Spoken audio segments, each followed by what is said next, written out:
우리가 지난주에 살펴봤던 것처럼 미가 선지자가 활동하던 당시 이스라엘은 남북으로 갈라져 있었습니다. 그러다가 북이스라엘은 아수르의 살만에셀에게 망해버렸고 남유다도 전국이 아수르 군대의 군홧발에 짓밟히고 있었던 상황이었습니다. 이런 상황에서 미가가 하나님의 부르심을 받았는데 그 미가가 외친 핵심이 뭐냐 하면요, 하나님의 택한 이스라엘 백성들이 이렇게 복받기는커녕 저주를 받은 이유가 뭐냐, 그저 북이스라엘 망하고 남유다도 거의 망할 지경에 이른 이러한 저주를 받은 이런 재앙을 당하는 그 원인이 뭐냐는 거예요. 그 택한 이스라엘 백성들을 이렇게 만든 자들은 다른 사람들이 아니고 북이스라엘의 수도였던 사마리아 사람들과 남유다의 수도였던 예루살렘 사람들이 저지르는 죄악 때문에 그렇다는 거예요. 다시 말해서 당시 남북의 지배 계층들의 죄악 때문에 나라가 망했고 또 망할 지경에 이르렀다, 이렇게 외쳤던 것입니다. 이것이 미가서 1장의 내용이에요. 우리가 지난주에 그 1장의 내용 살펴봤잖아요. 이제 2장부터 7장까지는 구체적으로 그 지배계층들의 죄악상이 무엇인지를 낱낱하게 백성들에게 폭로하고 있는 것입니다. 그것이 미가서예요. 그래서 미가서 2장 1절을 보겠습니다. 그들이 침상에서 죄를 꾀하며 악을 꾸미고 날이 밝으면 그 손에 힘이 있으므로 그것을 행하는 자는 화 있을진저 그랬어요. 이 당시의 지배 계층들이 뭘 했냐면은 침상에 올라가 가지고 잠을 안 자요. 여러분, 침상은 뭐 하는 곳입니까? 잠자는 곳 아니에요? 침상에 올라가 잠은 안 자고 뭘 했느냐? 죄를 꾀하고 악을 꾸몄어요. 내일 날이 밝으면은 어느 놈에게 가가지고 또 강탈하고 약탈하고 수탈할까? 이렇게 이제 악한 계획을 세운 다음에 날이 밝으면은 어젯밤에 세운 악한 계획을 실행에 옮겼다는 것입니다, 여러분. 그래서 이 절에 보면 밭들을 탐하여 빼앗고 집들을 탐하여 차지하니 그들의 남자와 그의 집과 사람과 그 산업을 강탈하는도다 그랬어요. 그들이 이웃의 밭과 집들을 함부로 탐하고 강탈했습니다. 그 대표적인 사건이 그 나봇의 포도원 사건, 여러분 잘 아시잖아요. 그 성경에 그 대표적으로 그걸 기록하고 있어요. 여러분 아시다시피 열왕기상 21장에 보면 나봇의 포도원 사건이 나옵니다. 나봇이 포도원을 팔라는 그 아합의 요구를 거절하니까 아합의 아내 이세벨이 정치 깡패들을 고용해가지고 나봇을 함부로 험담하게 했습니다. 뒤에서 저 이 나봇이란 작자가 하나님을 저주하고 왕을 저주했다, 이렇게 거짓말을 퍼뜨려 놓고 그것을 빌미로 나봇을 잡아가지고 돌로 쳐 죽이고 포도원을 강탈해 갔습니다. 이제 아합과 이세벨 아닙니까? 그 당시에 미가 당시의 지배층들이 이런 아합과 이세벨 같은 악한 짓을 서슴없이 저질렀다는 것입니다. 하나님 들어온 줄 모르고 권력을 남용하면서 온갖 악한 짓을 서슴지 않았어요. 그래서 미가가 지금 여러분들이 하는 그 짓을 하나님이 다 보고 계신다, 빨리 그런 악한 짓을 돌이키라, 이렇게 외쳤던 거예요. 3절에 보면 그러므로 여호와의 말씀에 내가 이 족속에게 재앙을 계획하나니 너희의 목에서 벗어나지 못할 것이요 또한 교만하게 다니지 못할 것이라. 이는 재앙의 때임이니라 하셨느니라. 그래서요, 하나님이 그들에게 복을 계획하는 것이 아니고 재앙을 계획하신다 그랬습니다. 하나님이 너희들의 죄악을 반드시 심판하실 것이다. 그 하나님이 내리시는 그 재앙을 너희들의 목이 피해가지 않을 것이라는 거예요. 피해가지 못할 것이다. 쉽게 말하면요, 하나님이 퍼붓는 그 재앙이 그들의 목에, 그들의 머리 위에 다 임할 것이다, 그런 얘기지요. 그래서 빨리 그런지 그만둬라, 이렇게 외쳤던 것입니다. 아무리 그렇게 외치고 외쳐도 그들은 듣지 않아요. 오히려 귀를 막고 이를 갈고 달려들어서 하나님의 선지자를 핍박했습니다. 2장 6절에 보면 그들이 말하기를 너희는 예언하지 말라, 이것은 예언할 것이 아니거늘 욕하는 말을 그치지 아니한다 하는도다 그랬습니다. 미가가 자신들의 치부를 드러내니까 기분 나빠했던 거예요.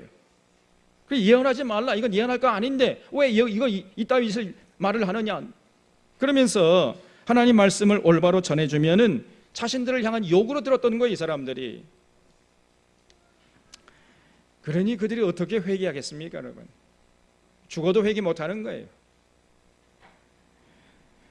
그 대신에 그들은 어떤 말을 좋아했습니까? 11절 말씀을 보면 사람이 만일 허망하게 행하며 거짓말로 이르기를 내가 포도주와 독주에 대하여 내게 예언하리라 할 것 같으면 그 사람이 이 백성의 선지자가 되리로다 그랬습니다.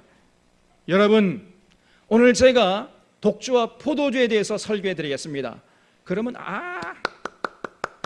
브라보, 역시 저분이야말로 진짜 하나님 보내신 참 선지자야, 그렇게 환호하면서 그 거짓 선지자를 참 선지자로 인정하고 받아들였다는 겁니다. 오늘은 여러분들에게 더 쉽게 사람들을 속여 먹는 법, 수탈하고 강탈하는 그 수법에 대해서 말씀드리겠습니다. 그러면 아멘 할렐루야 그러면서 좋아했다는 거예요. 그들은 진리를 선포하면 싫어하고 거짓을 선포하면 환호했습니다. 세상 출세와 부귀 영화 같은 자기들의 관심사에 대해 언급하면 그것을 진리로 받아들이고 그저 그런 거짓 선지자들을 참 선지자로 인정했던 거예요. 그리고 오히려 자기들의 죄악을 지적하는 참 선지자들의 말은 듣기 싫다고 하면서 귀를 막고 이를 갈고 달려들어서 핍박했습니다. 거짓 선지자를 참 선지자로 존경하고 참 선지자를 거짓 선지자라고 하면서 핍박했던 거예요. 한마디로 말하면요, 그들은 스스로 생명길을 버리고 사망길을 택했던 것입니다. 죽을 줄도 모르고 그 죽을 짓을 해요. 얼마나 어리석은 자들입니까? 여러분, 우리들도 그런 위험에 빠질 수 있습니다. 그런 실수를 범할 수 있어요. 우리들도 우리들의 관심사만 들여야 하면 안 됩니다. 어떤 사람은 하나님 말씀을 전해주잖아요. 그럼 거기에 관심은 없습니다. 거기에 관심은 갖지 않고 그저 내가 관심 갖는 것에 대해서 말씀해 주십시오, 이렇게 요구를 해요. 어리석은 사람입니다. 지혜로운 사람은 나의 관심사를 하나님의 관심사에 맞추는 거예요. 이런 사람이 지혜로운 자입니다. 여러분, 나는 세상 출세와 부귀 영화 같은 것에 관심이 많은데 우리 하나님은 그저 그런 데 관심이 없고 세상의 정의와 공의를 세우는 데 관심이 많으면은, 그러면은 빨리 내 관심사를 바꿔야지요. 내 관심사를 내려놓고 하나님의 관심사에, 그 하나님의 관심사인 하나님의 공의와 정의를 강물처럼 흐르는 여기에 관심을 갖고 그런 삶을 추구하는 이런 자가 진정으로 지혜로운 자인 것입니다. 여러분, 그런 자가 생명길, 영생길, 복된 길을 걷는 지혜롭고 성숙한 사람이에요. 그러나 당시에 그 지배 계층들은 그런 삶과는 아주 거리가 멀었다는 것입니다. 3장 1절을 보면은 내가 또 이르노니 야곱의 우두머리들과 이스라엘 족속의 통치자들아, 청컨대 들어라. 정의를 아는 것이 너희의 본분이 아니냐. 너희가 선을 미워하고 악을 기뻐하며 내 백성의 가죽을 벗기고 그 뼈에서 살을 뜯어 그들의 살을 먹으며 그 가죽을 벗기며 그 뼈를 꺾어 다지기를 냄비와 솥 가운데에 담을 고기처럼 하는도다 그래서요. 여기서 이 야곱의 우두머리들과 이스라엘의 통치자들은 당시 남북 이스라엘의 지배 계층들을 말하겠죠.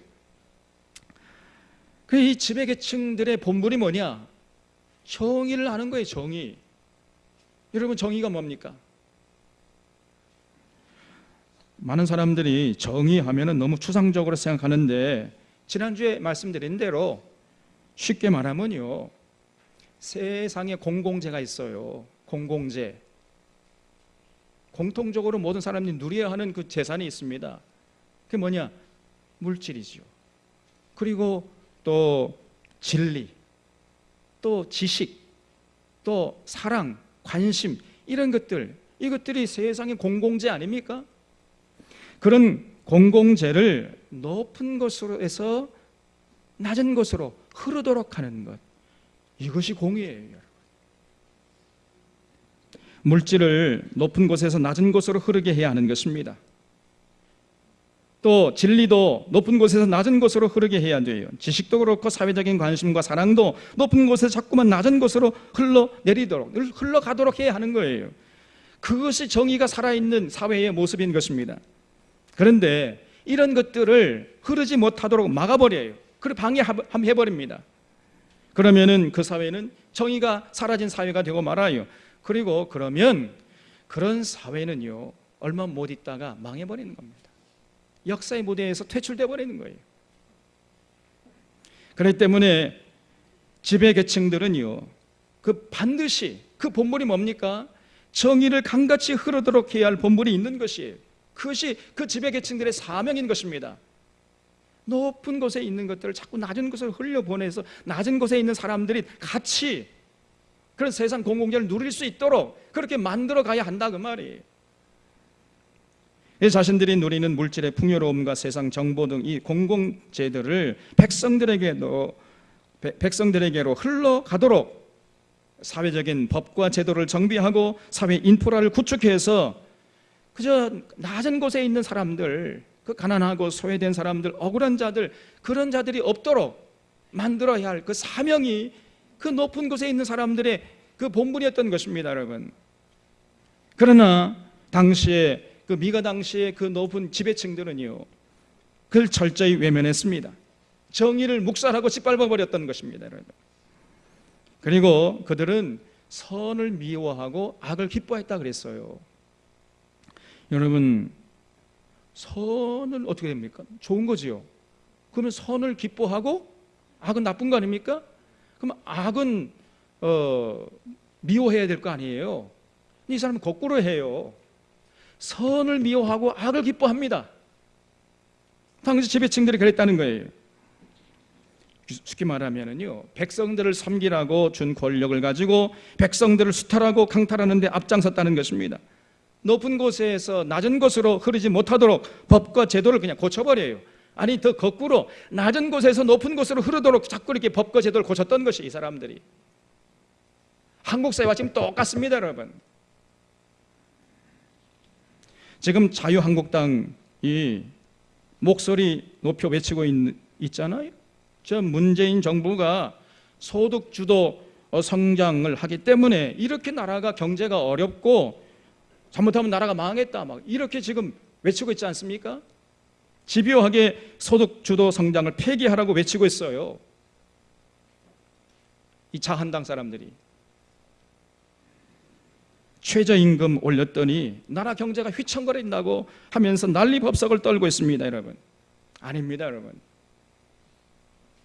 그 사람들이야말로 정말 반성경적이고 악마적인 것이에요. 지금 문재인 정부가 올바른 방향으로 제대로 하고 있는 것입니다. 그것이 하나님의 뜻이에요. 당시의 지배계층들이 꼭 자유한국당 같은 사람들이었다는 것입니다, 여러분. 그들은 선을 미워하고 악을 기뻐했어요. 일반 그 서민들, 이 국민들이 잘 먹고 잘 사는 것을 도무지 배 아파서 그냥 보지 못한 거예요, 그냥. 저것들은 개, 돼지 같은 것들이다. 개, 돼지 같은 것들에게 자유를 주면 안 되고, 이런 말들을 우리가 서슴없이 지금 듣고 있잖아요. 이 지배계층들이, 지도층들이 한 얘기들을. 저 사람들이 우리를 생각할 때 개, 돼지 같은 사람들을 본다는 겁니다, 여러분. 이 당시에 미가 당시의 지배계층들의 모습이었습니다, 여러분. 그래서 온갖 그저 명목으로 백성들이 달려다가 수탈하고 강탈하고 약탈해 갔습니다. 여러분, 목자가 양을 치면은 그 목자는 양을 친 대가로 양의 젖을 짤 권리가 있잖아요. 그리고 털을 깎을 권리도 생겨요. 그럼 뭐 얼마든지 감당할 수 있죠. 그러나 아무리 양을 쳤다 하지만은 목자가 양의 가죽을 벗기면 안 되잖아요. 그럼 양이 죽어버리지 않습니까, 여러분? 아무리 양을 쳤다 할지라도 그런 권리는 없는 거예요, 목자에게. 그런데 그들은 양의 피를 빨아먹고 가죽을 벗겨서 고기를 뜯어 먹었습니다. 이런 모습을 보시고 하나님이 분노하셨던 거예요. 4절에 그때에 그들이 여호와께 부르짖을지라도 응답하지 아니하시고 그들의 행위가 악했던 만큼 그들 앞에 얼굴을 가리시리라. 하나님이 그런 지배계층들에게 저주를 퍼부으시고 그들이 행한 대로 고통을 당하게 할 것이다. 그래서 그들이 아무리 고통을 당해도 하나님께서 절대로 그들을 향해서 얼굴을 드시지 않고 얼굴을 돌려버리겠다는 겁니다. 외면하신다는 거지요. 5절에 내 백성을 유혹하는 선지자들은 이에 물 것이 있으면 평강을 외치나 그 입에 무엇을 채워주지 아니하는 자에게는 전쟁을 준비하는도다 그랬어요. 하나님이 보내신 선지자들도 마찬가지로 다 타락해버렸던 것입니다. 여러분. 권력자들은 그렇다 치고 선지자들이라도 타락하지 않았으면 괜찮았을 텐데 선지자들도 다 마찬가지예요. 당시 미가 선지자 같은 올곧은 선지자가 있었는가 하면은 거짓 선지자들이 많았던 것입니다. 여러분, 그들은 입에 먹을 것을 물려주면은요 축복을 남발했습니다. 그리고 그렇지 않으면은 전쟁을 준비한다는 거예요. 무슨 말이죠? 뇌물 갖다 바치면은 좋아하고 뇌물 갖다 바치지 않으면은요 무시하고 멸시한다는 거예요. 이런 거짓 선지자들을 하나님이 가만두시겠습니까? 6절 말씀에 그러므로 너희가 밤을 만나리니 이상을 보지 못할 것이요 어둠을 만나리니 점치지 못하리라 하셨나니 이 선지자 위에는 해가 져서 낮이 캄캄할 것이라. 선견자가 부끄러워하며 술객이 수치를 당하여 다 입술을 가릴 것은 하나님이 응답하지 아니하심이거니와 오직 나는 여호와의 영으로 말미암아 능력과 정의와 용기로 충만해져서 야곱의 허물과 이스라엘의 죄를 그들에게 보이리라 그랬습니다. 이 거짓 선지자들에게 하나님이 하나님께 주신 그 능력을 다 빼앗아 가버릴 것이라는, 예언하는 능력, 이상을 보는 능력, 그 전부 빼앗아 가서 이제 저들이 이상을 보지 못하고 점을 치지 못하는 밤이 찾아올 것이다. 다시 말해서 그들에게 고난이 찾아올 것이고 아무리 기도한다 할지라도 하나님이 응답하지 않아서 많은 사람들에게 수치를 당하게 될 것이다, 이렇게 말씀하셨습니다. 그래서 이 거짓 선지자들은 모든 능력이 떠나가고 수치를 당할 것이지만은 그러나 진리 안에 있었던 미가 선지자는 더욱 용기 백배해서 하나님께 주신 그 사명을 잘 감당하게 될 것이다, 이렇게 말씀하잖아요.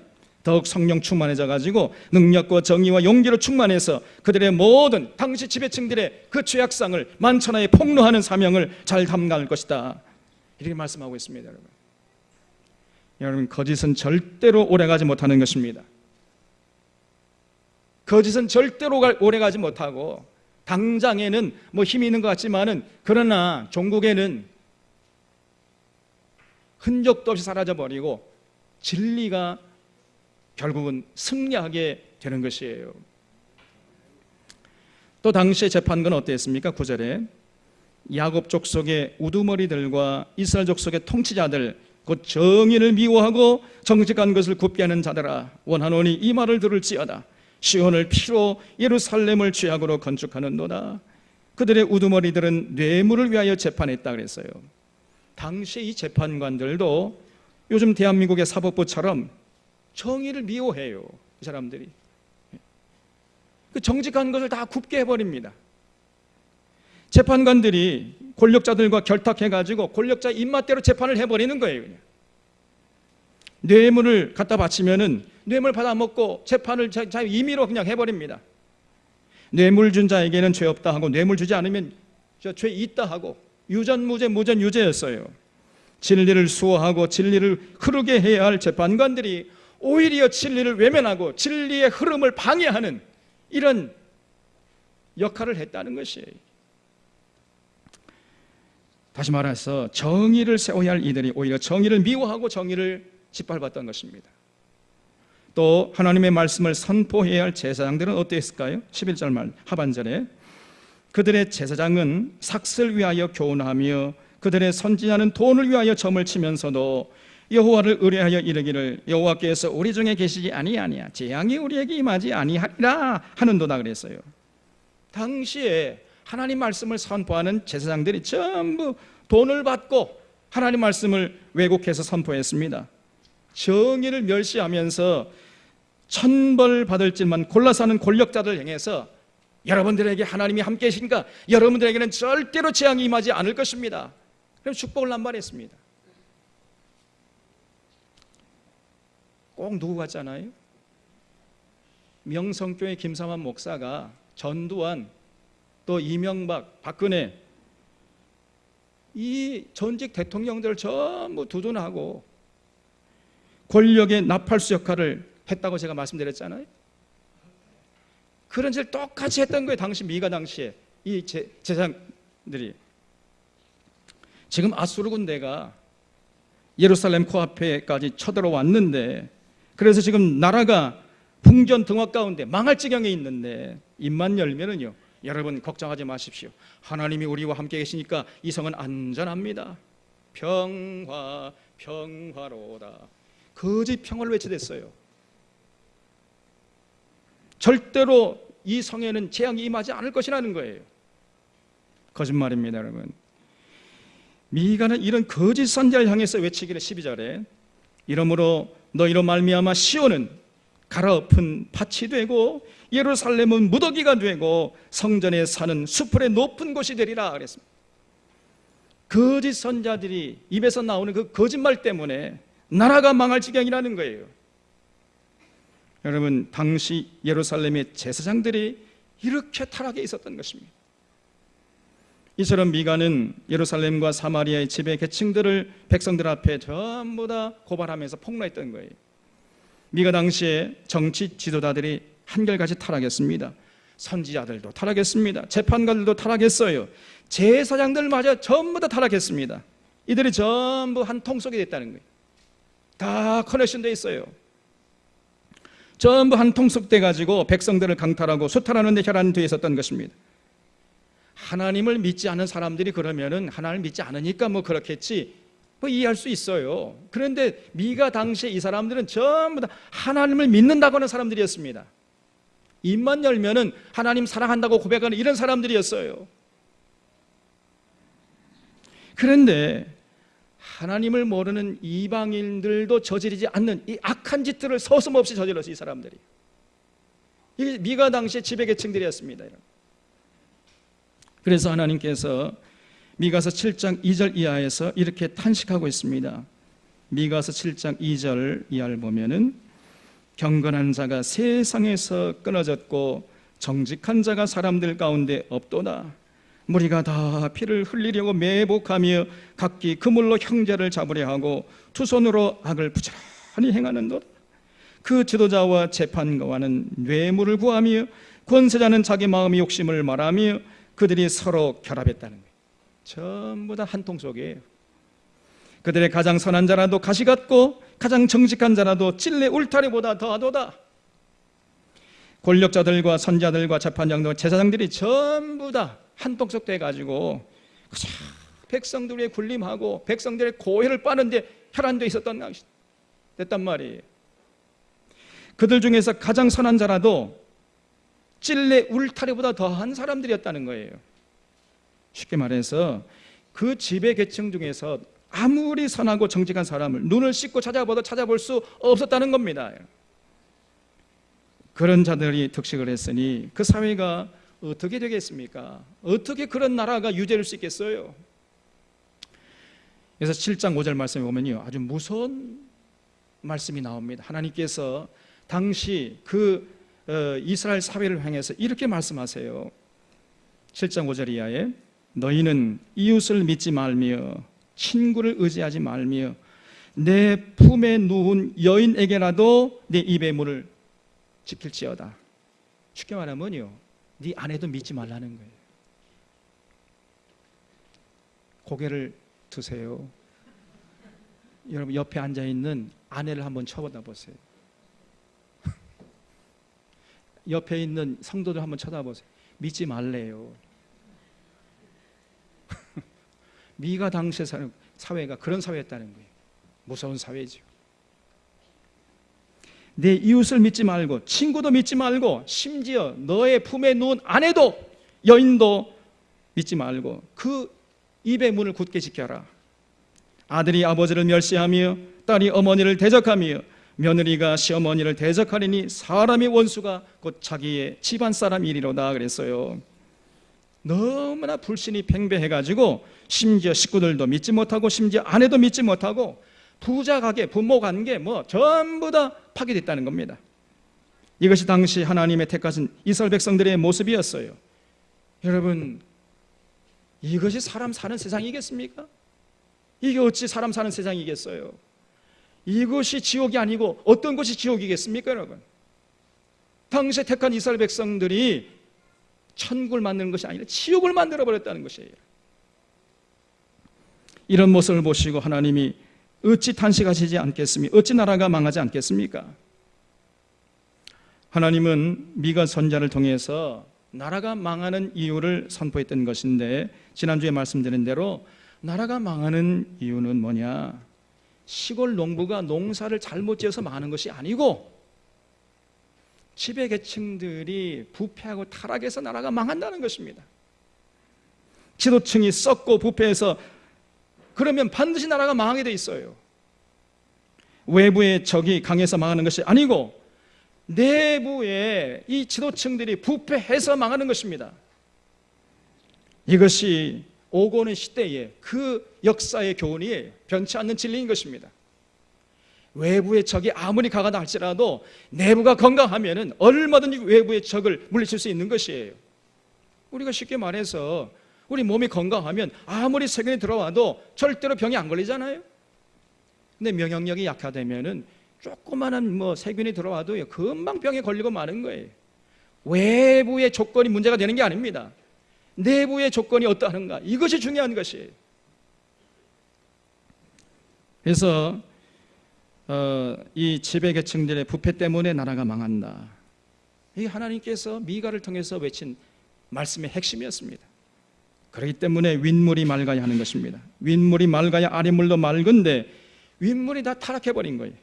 올바른 지도자, 올바른 통치자가 없었던 것입니다. 그러니 당시 그들의 통치를 받고 있었던 백성들의 고통은 하늘을 찌를 정도였지요. 그렇기 때문에 그들은 올곧은 지도자가 나타나서 자기들을 다스려 줄 것을 타는 목마름으로 갈망했던 것입니다. 하나님 어서 속히 그 진정한 통치자를 좀 보내주시어서 우리가 그의 통치를 받게 주시옵소서, 이렇게 기도했던 것입니다. 당시에 지배계층들 하나같이 우는 사자 같고 저녁 이리 같은 사람들 뿐이었어요. 그러므로 당시의 백성들은 선한 목자, 선한 통치자를 애타게 갈망하고 있었던 것입니다. 오늘 우리나라, 우리 이 국민들이 그런 진정한 통치자를 원하는 것처럼 당시에 미가 당시에 그 이스라엘 백성들도 그렇게 하나님의 진정한 메시아 통치자를 기다리고 갈망했던 거예요. 그래서 미가서 5장 2절에서 이렇게 말씀했습니다. 베들레헴 에브라다야, 너는 유다 족속 중에 작을지라도 이스라엘을 다스릴 자가 내게서 내게로 나올 것이라. 그의 근본은 상고의 영원에 있느니라 그랬습니다. 하나님께서 이스라엘을 다스릴 진정한 메시아, 진정한 통치자를 보내주시겠다, 이렇게 약속했던 것이죠. 그런데 놀랍게도요, 그분이 어디서 탄생하시는가? 놀랍게도 예루살렘이 아니고 저 시골 마을 베들레헴 에브라다에서 하나님의 보내신 통치자가 태어나신다는 거예요. 여러분, 그 하나님의 보내신 진정한 통치자는 저 화려한 높은 사람들이 많이 사는 사마리아나 예루살렘에서 태어나는 것이 아니고 아무도 주목하지 않는 유다 족속 중에서 가장 작은 시골 마을인 베들레헴 에브라다에서 나온다는 겁니다. 지금도 이 베들레헴 에브라다 가보면요, 그야말로 깡촌이에요. 시골 중에 시골입니다. 거기에 비해서 예루살렘은 당시에 네노라는 사람들이 전부 모여 사는 아주 화려한 도시였어요. 그런데 그 예루살렘에서 하나님 보낸 통치자가 나오지 않으시고 사람들이 주목하지 않은 가난한 사람들이 모여 사는 베들레헴에서 탄생한다는 겁니다. 놀랍지 않아요? 이게 만고불변의 진리입니다. 그래서 원래 사람은 자연과 버타면서 자연 속에서 시골에서 살아야 돼요. 동의하십니까? 아멘 소리가 작아요?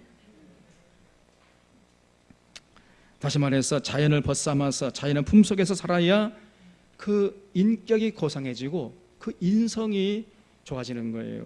성품이 바르게 되는 것입니다. 그래서 올곧은 사람이 되려면 반드시 시골에서 자라야 돼요. 특별히 어렸을 때는 반드시 시골에서 자라야 됩니다. 시골에서 살아야 돼요. 여러분, 시골이 하나님의 뜻이요 도시는 마귀의 뜻인 줄 믿으시기 바랍니다. 진짜라니까요. 여러분, 서울 사람들 부럽습니까? 서울 사람들은 불행한 사람, 불쌍한 사람들이에요. 절대로 여러분 서울을 부러워하지 않기를 바랍니다. 이거 봐, 아멘 적잖아요 지금. 원래 하나님은 모든 사람들이 전 세계로 흩어져 가지고 자연 속에서 평화롭게 더불어 살기를 원하셨어요. 이것이 하나님의 변치 않는 뜻입니다. 그래서 그 옛날 하나님이 바벨탑을 만드는 그 사람들 보시고 분노하시면서 그들의 언어를 험잡게 해가지고 전부 다 그냥 전 세계로 흩어버렸잖아요. 사람들이 자꾸만 집중해서 한 곳에 모여 살려고 그래요. 그건 하나님의 뜻에 반하는 것입니다. 하나님이 기뻐하지 않아요.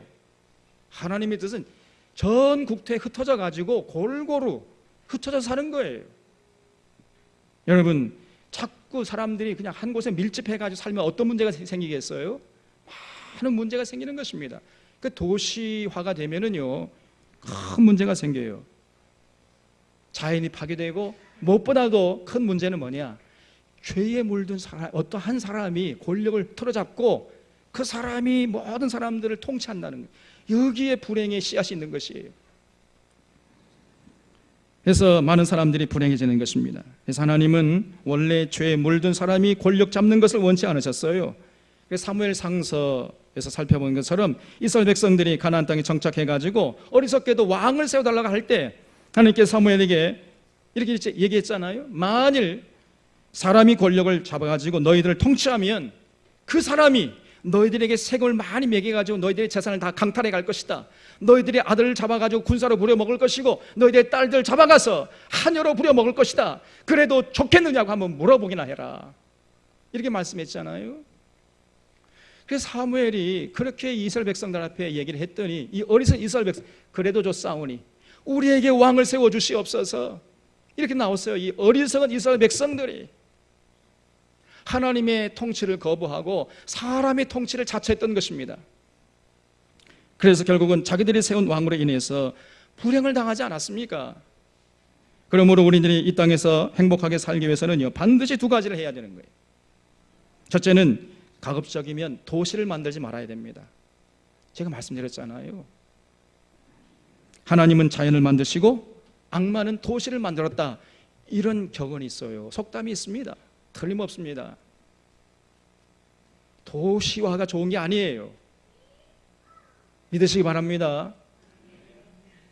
젊은이들이 자꾸 도시를 좋아하는데 도시가 좋은 것이 아니라니까요. 거긴 타락하기 딱 좋은 곳이야. 알아서 해요 이제 앞으로. 여러분 광야에서 사는 것 하나님의 최고의 복인 줄 아시기 바랍니다. 성현이 공부 열심히 해라 그 대신에. 그래서 여러분 서울에 사는 사람들 절대로 우리가 부러워할 필요가 없어요. 불행한 사람들입니다. 그리고 둘째로는 우리들이 행복하게 살기 위해서는요 하나님과 우리 사이에 가급적 죄에 물든 어떤 한 사람이 권력을 틀어잡고 하나님 대신 우리를 통치하는 일이 없어야 돼. 그래야 우리가 행복할 수 있는 것입니다.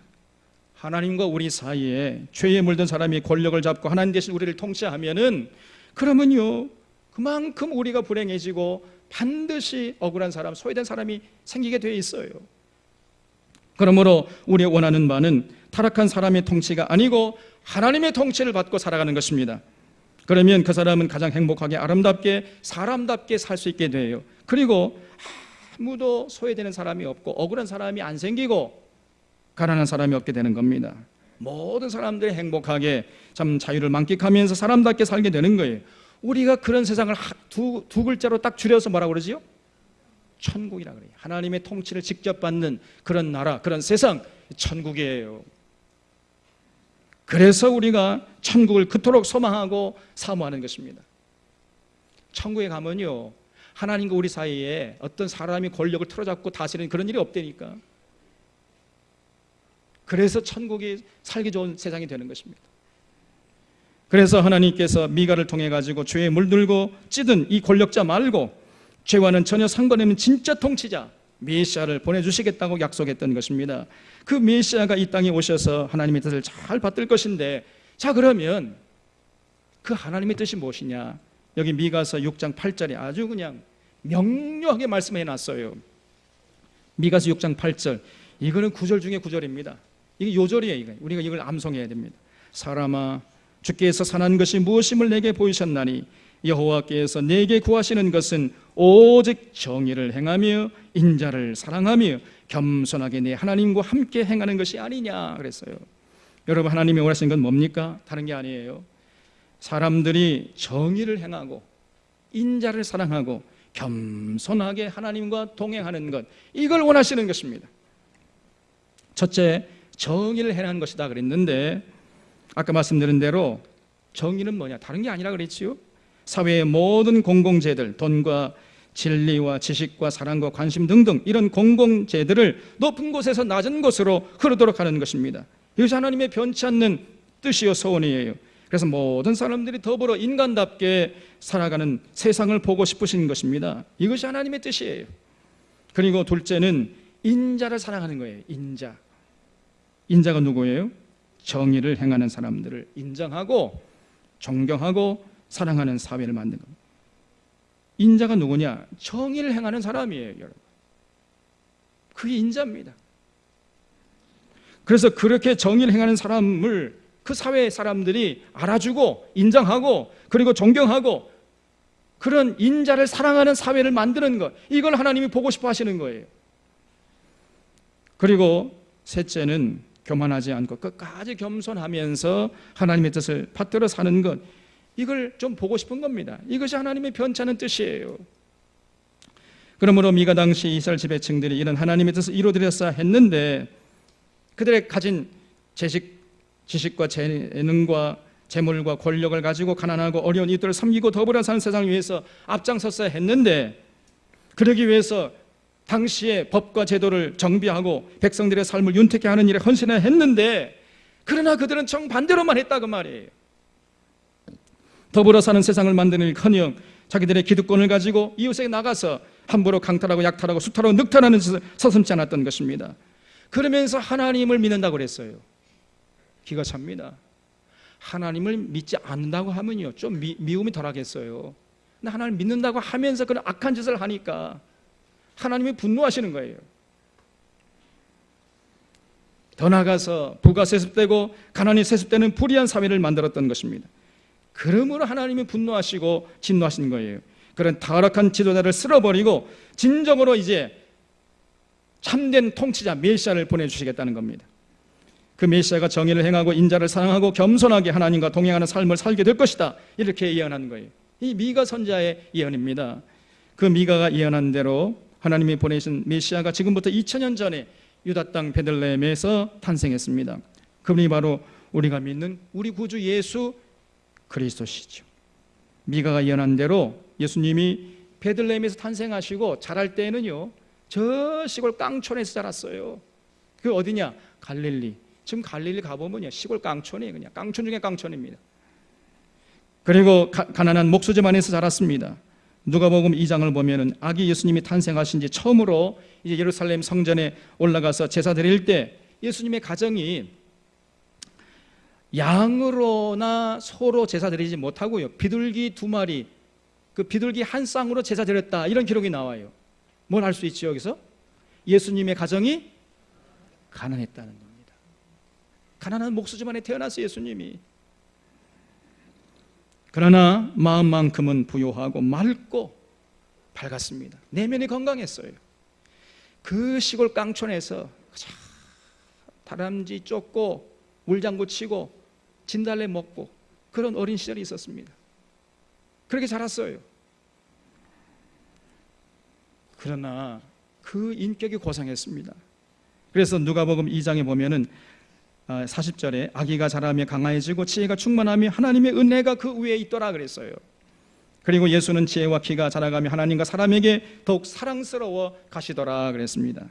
이렇게 예수님께서 어렸을 때부터 그 시골 벽촌 가난한 집안에서 태어나가지고 그러나 내면의 건강한 모습으로 올곧게 잘 자라나셔서 정말로 이제 공생애를 통해서 보여주는 예수님의 모습은요, 불편부동한 삶을 살아셨습니다. 그 누구에게 아부하지 않았어요.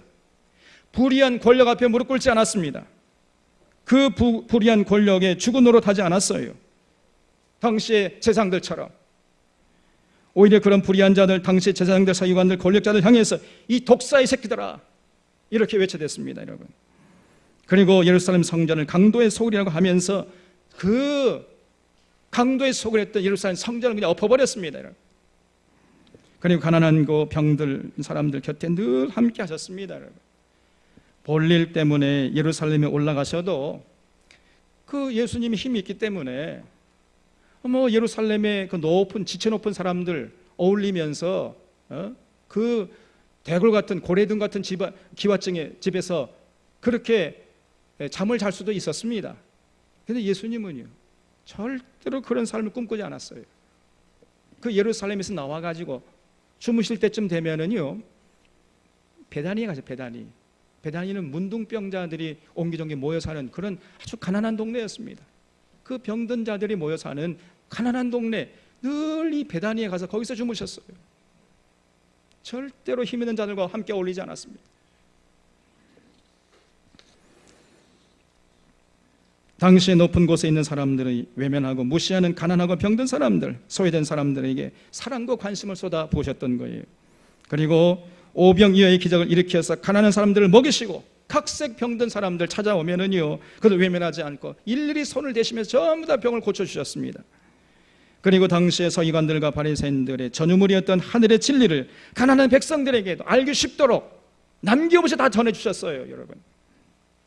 다시 말해서 당시 지배 계층들이 높은 곳에서 낮은 곳으로 흐르지 못하도록 막아놓았던 모든 사회적인 댐들을 전부 다 헐어버렸던 거예요. 높은 곳에 낮은 곳으로 흐르도록 막힌 물꼬를 다 터버렸던 것입니다.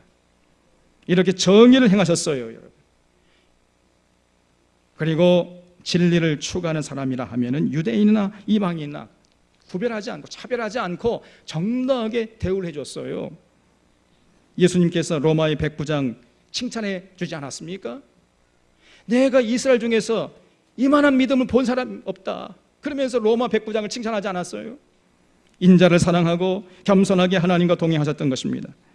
미가와 동시대에 활동한 이사야도 예수님에 대해서 예언한 기록이 있는데 이사야서 9장 6절에서 이렇게 말씀하고 있어요. 이는 한 아기가 우리에게 낳고 한 아들을 우리에게 주신 바 되었는데 그의 어깨에는 정사를 메었고 그의 이름은 기묘자라 모사라 전능하신 하나님이라 영존하시는 아버지라 평강의 왕이라 할 것임이라. 그 정사와 평강의 더함이 무궁하며 또 다윗의 왕좌와 그의 나라에 군림하여 그 나라를 굳게 세우고 지금 이후로 영원히 정의와 공의로 그것을 보존하실 것이라. 만군의 여호와 열심히 이를 이루시리라 그랬습니다. 이런 이사야 예언대로 예수님께서 오셔서 진실로 정의와 공의로 세워지는 영원한 나라를 굳게 세우지 않았습니까? 또 이사야는 이사야서 11장 3절에서 이렇게 묘사하고 있습니다. 그가 여호와를 경외함으로 즐거움을 삼을 것이며 그의 눈에 보이는 대로 심판하지 아니하며 그의 귀에 들리는 대로 판단하지 아니하며 공의로 가난한 자를 심판하며 정직으로 세상에 겸손한 자를 판단할 것이며. 그렇죠? 당시에 통치자들은요 뇌물 받아먹고 통치했잖아요. 그리고 재판했잖아요. 그런데 우리 예수님은 절대로 그렇게 뇌물 받아먹고 재판하지 않는다는 겁니다. 공의로 심판하고 정직으로 판단할 것이다.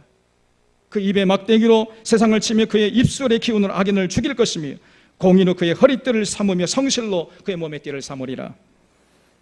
여러분, 예수님 이 말씀대로 그대로 행하셨잖아요. 귀에 들리는 대로 풍문대로 판단하지 않고 뇌물 받지 않고 공의로 심판하고 정직으로 판단했습니다. 그러므로 예수님이 통치하시는 나라에는 소외된 사람이 없고 억울한 사람이 한 사람도 없는 거예요. 모두가 행복하게 더불어 평화롭게 살아가는 세상이 되는 것입니다.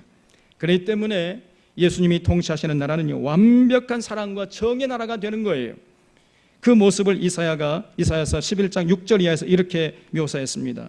그때의 이리가 어린 양과 함께 살며 표범이 어린 염소와 함께 누우며 송아지와 어린 사자와 살찐 짐승이 함께 있어 어린 아이에게 끌리며 암소와 곰이 함께 먹으며 그들의 새끼가 함께 엎드리며 사자가 소처럼 풀을 먹을 것이며 젖 먹는 아이가 독사의 구멍에서 장난하며 젖된 어린 아이가 독사의 굴에 손을 넣을 것이라. 내 거룩한 산 모든 곳에서 해됨도 없고 상함도 없을 것이니 이는 물이 바다를 덮은 같이 여호와라는 지식이 세상에 충만할 것임이니라 그랬습니다. 이리와 어린 양이 함께 뒹굴고 놀아요. 사자가 소처럼 풀을 먹고 삽니다. 젖 먹는 아기가 독사의 구멍에 손을 넣어도 해를 당하지 않을 세상이 된다는 거예요. 다시 말씀해, 아무도 해치지 않고 아무도 군림하지 않고 아무도 해를 당하지 않는 완벽한 사랑과 평화의 나라가 된다는 것이요. 마치 봄날의 아지랑이처럼 오직 사랑의 법만이 온 세상에 가득하게 피어오르는 세상이 된다는 것입니다. 이렇게 이사야가 예언한 대로 참 예수님께서 이 땅에 오셔서 그렇게 살았습니다. 그런 세상을 일구셨어요. 사랑으로 정의를 세우시고 인애로 다스렸습니다. 이런 예수님을 통치자로 모시고 그분의 통치를 받겠다고 나선 사람들, 그런 사람들을 우리가 성도로 하는 것이고 그 성도들의 모인 공동체를 우리가 뭐라고 그래요? 교회라고 하는 것이요. 그러므로 교회는 반드시 사랑으로 정의를 세우는 나라에 관심 갖고 이 땅에 그런 나라를 세우는 데 헌신해야 돼요. 그것이 건강한 교회인 것입니다. 사람들이 많이 모이는 게 중요한 게 아니에요. 이 사회의 차별을 없애고 소외되는 사람들 없도록 관심을 가지고 헌신하는 교회, 이런 교회가 진실로 건강한 교회인 것입니다. 그리고 높은 곳에서 낮은 곳으로 흐르지 못하도록 하는 관습이나 전통들이나 사회 시스템들이 없는지 살펴서 그것들을 허무는데, 철폐하는데 관심 갖고 앞장서는 교회, 이런 교회가 진실로 이 시대에 하나님이 찾으시는 건강한 교회인 줄로 믿으시길 바랍니다. 여러분, 오늘 우리 사론교회가 이 미가 선자가 들려주는 귀한 진리를 마음에 깊이 새길 수 있기를 바랍니다. 우리가 믿는 여호와 하나님은요, 땅의 높은 곳을 밟아버리십니다. 여러분, 왜냐하면 그들이 정의를 짓밟아버리기 때문에 높은 곳에서 낮은 곳 흐르도록 하지 못하고 막아버려요. 우리 주님은 높은 산을 깎아서 골짜기를 메우기 위해서 오셨다 그랬습니다. 그래서 모든 사람들이 다 평등하게 사람답게 사는 정의로운 세상을 만들기 위해서 오신 것입니다. 그러므로 모든 교회는 높은 산을 깎아 골짜기를 메우는 심정을 가지고 이 역사 속에 그런 세상을 만드는데 헌신해야 돼요. 정의를 강같이 흐르도록 해야 하는 것입니다. 그리고 그러려면은 그런 사람들을 키워내야지요.